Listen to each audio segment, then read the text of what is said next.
What's going on everyone? In this video I will show you how to fix always on display not working in Galaxy A56.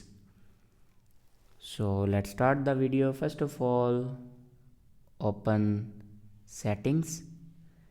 In settings, scroll down and click on display, and then scroll down in last, and here you can see the option always on display. Now click on always on display.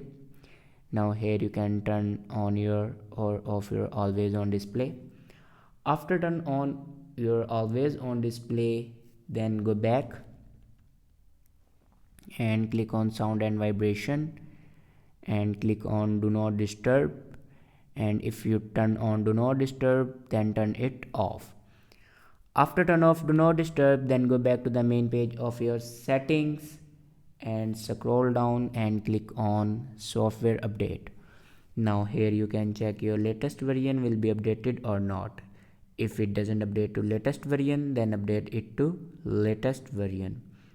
After updating a latest version, then go back and click on general management and then click on reset.